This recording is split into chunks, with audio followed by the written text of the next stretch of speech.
Right, so tonight's class was all about the boleos, and this is how we developed what we did. So we started off with a couple of exercises. Firstly, we wanted to get used to this idea of projecting the leg, so the leg is nice and straight. So it's something we've done quite a lot of times in the beginner's class. Get into practice hold, get balanced, bit of energy, leg projects. Nice straight leg. I'm not stepping forward, I'm just giving a bit of energy and she projects. Then we looked at the idea of keeping the free leg free enough that it's controlled by the upper body. So I'm not just waggling the leg around, I'm actually controlling it with my upper body. The top of the leg generates the shape, the bottom part of the leg generates the freedom of movement. So it's all free and floppy from down there. And if I go slowly enough, yeah, it needs to actually get a little bit of energy to just flick back. Yeah. Then we started looking at how to actually generate the flick itself. And if you continue that loop around, and then when you get to there, there's two ways of thinking about it. I think if you have sort of a coin under your foot and just want to get rid of it, Natalie's one is like striking a match. So as you come around, you go to that point and then strike the match. Yeah? However you do it, it's sharp up, slow and controlled back down. We don't want back down, nor do we want slow, slow. So it's a flick up and then a slow and controlled back down. You're trying to keep the knees as close together as possible when you're doing this. So we don't want that or any other variation or any of this kind of stuff, or my heel is going over there. We want the knees together and a flick. Now how do we generate that for our follower? We start off with a little pivot.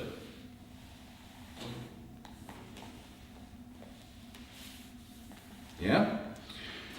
When we've got to pass the point, so we don't start here, it's not big energy in at this point. It's when we get to sort of most of the way round, we just continue the chest lead around. So we continue in the same motion. We don't get to there and then suddenly go with the arms. And we don't continue to there and then lean forward or anything. It's just the same movement, but just a bit quicker.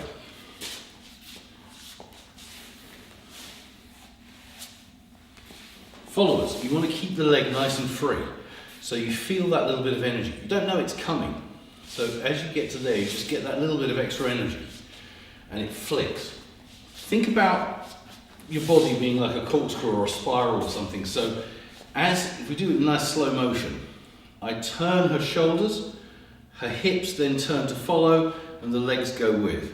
And then as we come back, shoulders come first, then the hips follow back to center. So rather than cardboard, where if we were all made of steel or something, ink, it should be nice and spirally, but that's in slow motion. Yeah? Now if we do that in hold, so you can see there's a slight delay between I create the energy, create the flick in, and I'm coming back out before as she's still going into the flick. So there's this sort of time delay process going on. It's just like a ripple going down through the follower. Yeah? Okay, so we can do that in two directions. We can either go that way, or we can go that way. Yeah? But there's another way we can do it, and that more matches the original flick that we were doing as part of the exercise.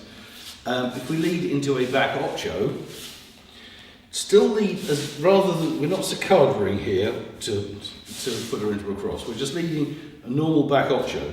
So if we carried on leading, she'd go into a normal collected position, unlike that cross. So you felt a bit forward. I felt a bit forward, apparently, right? Okay. So that's because I'm leaning forward for the camera, I think. So, yeah. So if I stand up straight, then let's do that properly. Yeah, we go back there. So it's a standard collect. But if I put a bit of a rup in there just before she collects, we can create that boleo, or I suppose it's more of a gancho because she's actually wrapping around her own leg, but it's the same, exactly the same movement around, yeah? So,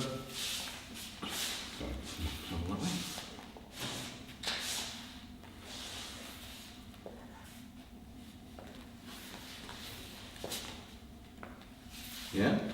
Now, what we're trying to avoid is, I don't know how well it shows up on camera, I'll look later. We don't want too much tension in the body, so it's not, yeah, to flick in. It's just carrying on the same movement as you would. It should all be nice and loose.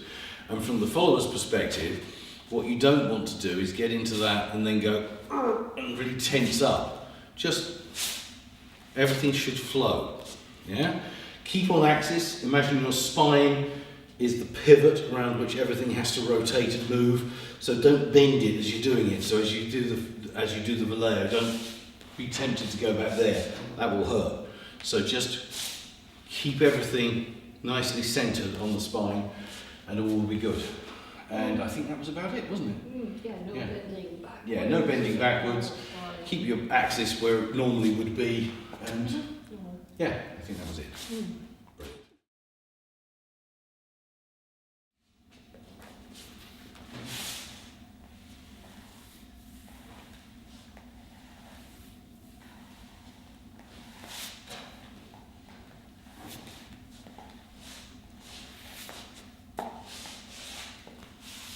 And then the other side.